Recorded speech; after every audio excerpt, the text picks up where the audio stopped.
Hello, I'm Bella and welcome to my YouTube channel. So I'm just going to start off by saying that I am open to personal readings, and if you are interested, there is an email available in the description box. All right, so we're cutting on opening doors. Potential and possibility beyond the visible, uncovering secrets of life, new ways to explore. Since Halloween is right around the corner, I decided to bring out my Halloweeny decks here. All right, so what does the YouTube Collective need to know, Spirit?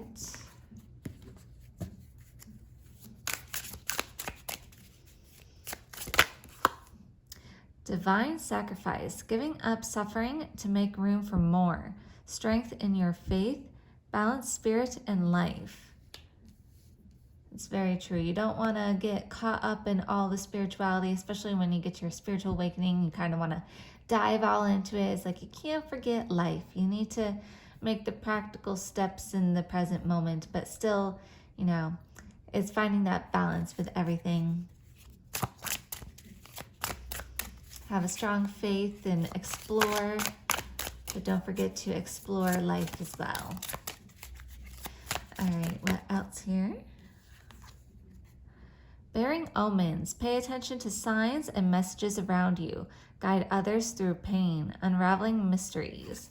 So you might feel that calling to be a spiritual teacher, spiritual wisdom, sharing that knowledge that can help them through any kind of difficulties, and being the sign for them to provide these signs and omens that can help them along their journey.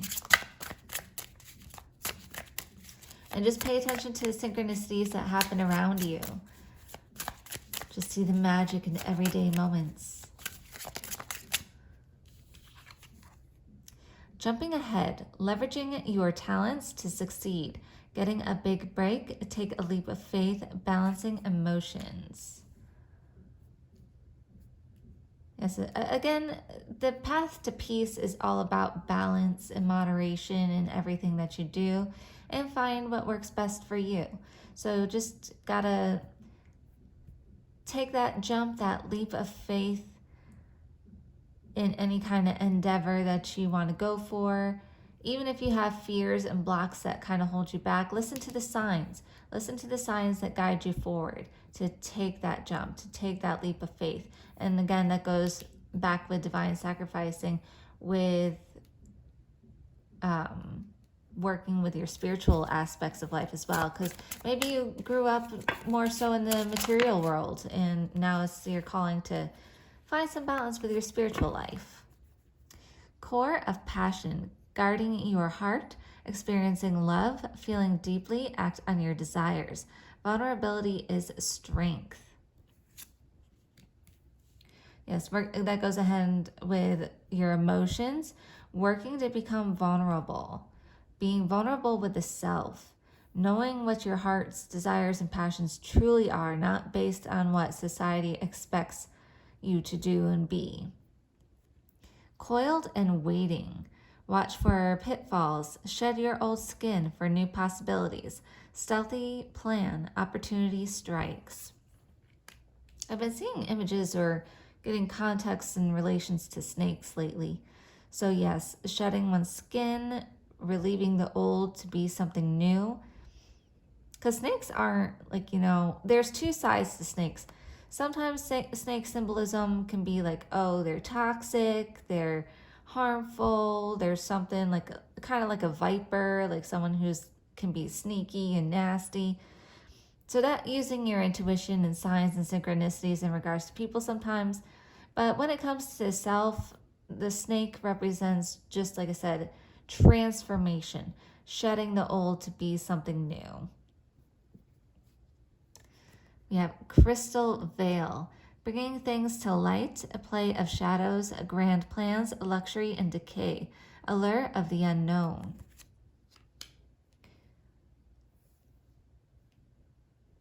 Yeah, again, just diving into that spiritual aspect of yourself and truly understanding what matters to you, like what you thought or what the expectations were of the thought of, oh, I need to make so and such money oh, I need to have this to be successful.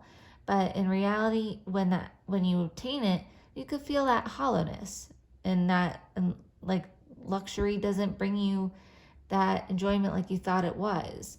And you could feel that decay, like you just don't get enjoyment out of something. Even if it's not luxury, it's like maybe you pursue something like, oh, well, maybe this is the prescribed path for me because this is what society exclaims it to be, because that's the material world. But then when you tap into your spiritual side, you realize, oh, wait, this isn't truly satisfying me. This isn't truly fulfilling me. So that's when you start listening to the omens, the signs, and start taking the leap of faith because you're following your passions. And that's the transformation you're going through. Seek the light, following inner guidance, mindful of dangers, risk of being burned, flying blind, persistent journey. So yeah, just be careful that you're not being blinded by the shinies. Don't be blinded by riches and, financial gains. I really feel like this is more towards like financial wealth and success, or what's perceived as success. Money and finance isn't everything, isn't the end all be all. It comes down to, what are you going to do with that money? What is it that fulfills you? Yes, money can be used as a tool to bring some fulfillments, but you have to truly dive deep to find out what is it that truly fulfills you. Because it could be just a life of simplicity. You don't need all the fancy stuff. You don't need all the materialistic gains. It's like you could just have, let's say your heart's desire is just freedom to create. You can have the money that comes in to pay your earthly bills and expenses and all that stuff, but you don't need a big house. You don't need the fanciest car. You don't need X. It's like you go dive in to truly see what it is that lights your soul. And that's what you're going to follow. You're going to follow the light of your soul, not the external light of shinies. All right, so what else here, Spirit? I'm just hearing, I used to play Guild Wars 2, and there was a character called the Scrit, and they was got shinies, because they would collect all the shiny stuff. It's like, don't be a Scrit. And they were like rat-like creatures. Sacred space, sanctuary from chaos, confronting both divine and demonic aspects, solace in reflection. Yes, make sure that when you're following this balance with your spirituality, that you do create that safe space so you can go in there for self-reflection.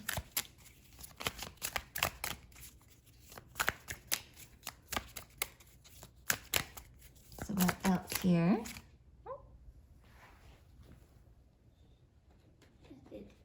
This one flew pretty far away. Okay, got enchanted doll, haunted by the past, playing with danger, trying to control others, make peace with the past.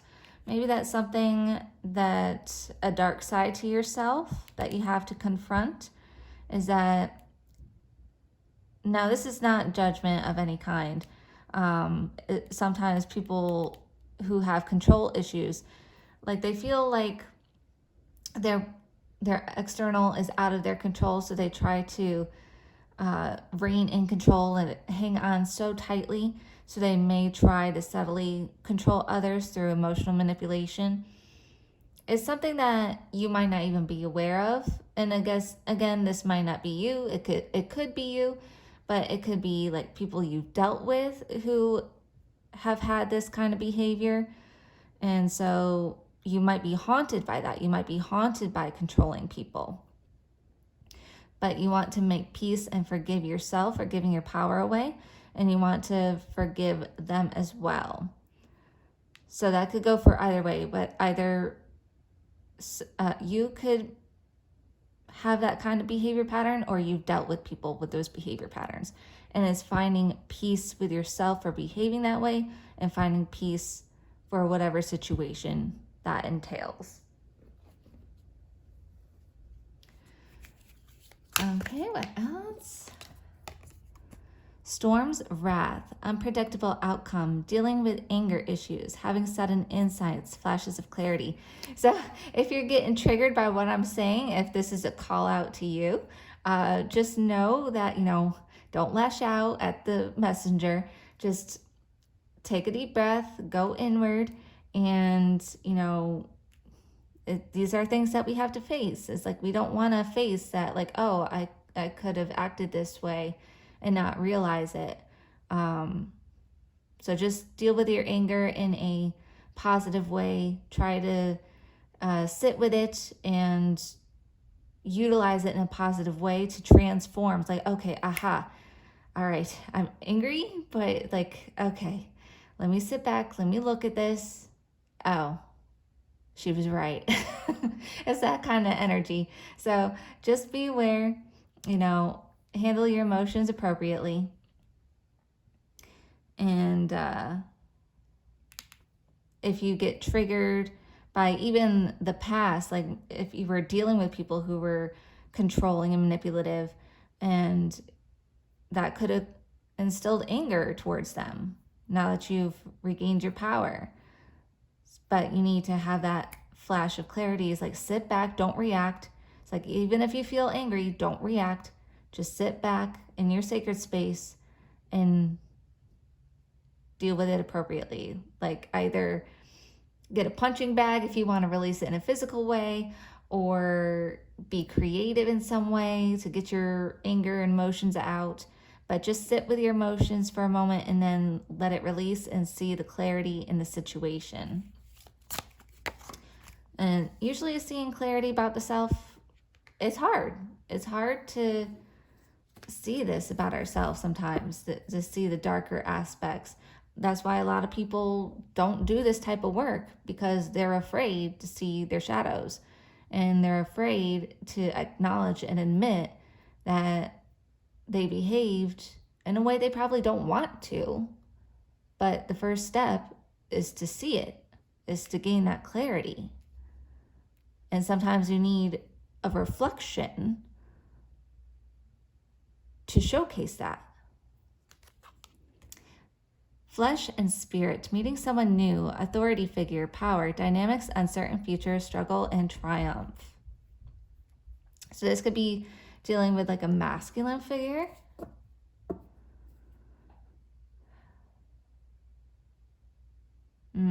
Yeah, it's just dealing with power dynamics is what I'm feeling. It's like you're coming to terms with power dynamics.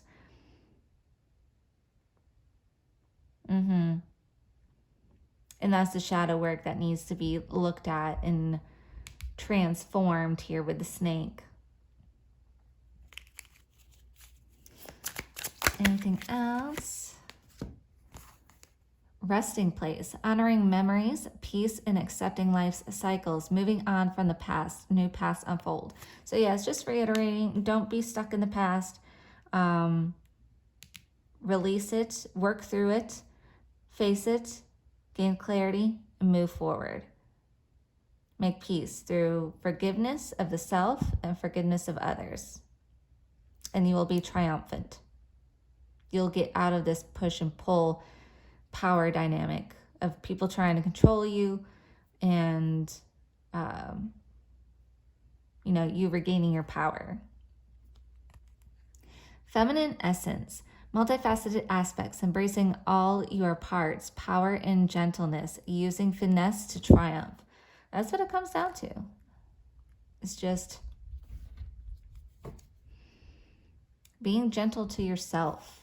Like I said, if you're the one who found that you're the one being controlling, because usually it stems from, if you've been controlled in the past and you're kind of burying that, the hurt and the pain by being controlled, you will subconsciously try to control other people and other aspects of your life. That's just how it happens sometimes, and how it can formulate if you're burying your emotions and not truly facing them, not truly facing the trauma. You will embody that which has been done to you. So you want to face that, acknowledge the behavior patterns, be kind to yourself, forgive others who have harmed you, and move on.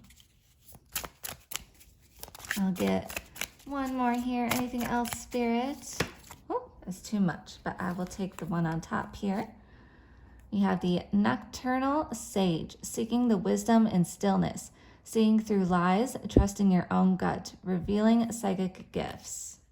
So yeah, just use your wisdom, use your intuition to guide you through all this.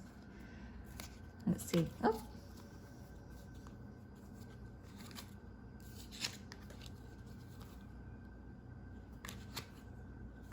All right. Yeah, fragile beauty, living in the present, releasing unrealistic ideals, enjoying the moment. Seek good, not perfect. Strong roots, staying grounded while reaching for your dreams, allowing growth to happen. Network of support. Yes, know you're supported during this. And mystic brew, power to alter reality, healing shadow parts, unveiling missing pieces, from mundane to miracles. Yes, because shadow work like this is a process, but it's so miraculous once you get through the transformation and alchemize everything. And then you can just see so clearly and feel so light, and you can reach such happiness and peace in the heart. And that's what it comes down to. I know that's what it is for me. It's finding peace, the path of peace. And yes, happiness is a part of that, but because you're going to have your ups and downs in life. It's a matter about finding the peace, the path to peace through all of it. And that's the balance of spiritually living. All right, I think that's your message.